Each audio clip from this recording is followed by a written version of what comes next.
आज का बाइबल का वचन प्रेरित चरित्र अध्याय 22 वचन 30 और अध्याय 23 वचन 6 से 11। और आज का सुसमाचार सन यूहन्ना के अनुसार अध्याय 17 वचन 20 से 26। प्रेरित चरित्र अध्याय 22 वचन 30 और अध्याय 23 वचन 6 से 11। दूसरे दिन कप्तान ने पौलुस के बंधन खोल दिए और महायाजकों तथा समस्त महासभा को एकत्र हो जाने का आदेश दिया, क्योंकि वह यह निश्चित रूप से जानना चाहता था कि यहूदी पौलुस पर कौन सा अभियोग लगाते हैं। तब उसने पौलुस को ले जाकर महासभा के सामने खड़ा कर दिया। पौलुस यह जानता था कि महासभा में दो दल हैं, एक सदूकियों का और दूसरा फरीसियों का।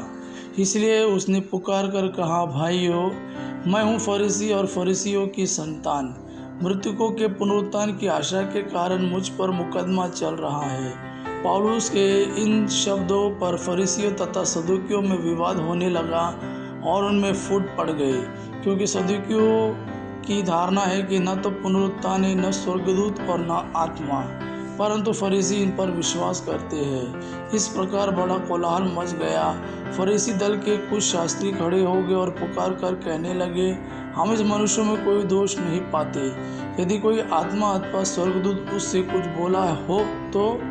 विवाद बढ़ता जा रहा था और कप्तान को डर हो रहा था कि कहीं वे पौलुस के टुकड़े टुकड़े न कर दे। इसलिए उसने सैनिकों को आदेश दिया कि वे सभा में जाकर पौलुस को उनके बीच में से निकाल ले और छावनी ले जाए। उसी रात को प्रभु पौलुस को दिखाई दिए और बोले, धीर बने रहो। तुमने यरूशलेम में जिस तरह मेरे विषय में साक्ष्य दिया है, तुमको उसी तरह रोम में भी साक्ष्य देना है। आज का सुसमाचार सन यूहन्ना के अनुसार अध्याय 17 वचन 20 से 26।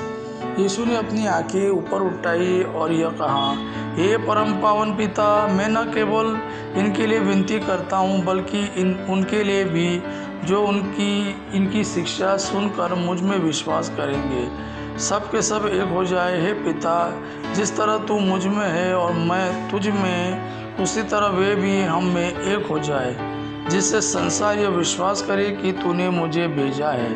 तूने मुझे जो महिमा प्रदान की है वह मैंने उन्हें दे दी, जिससे वे हमारे ही तरह एक हो जाए।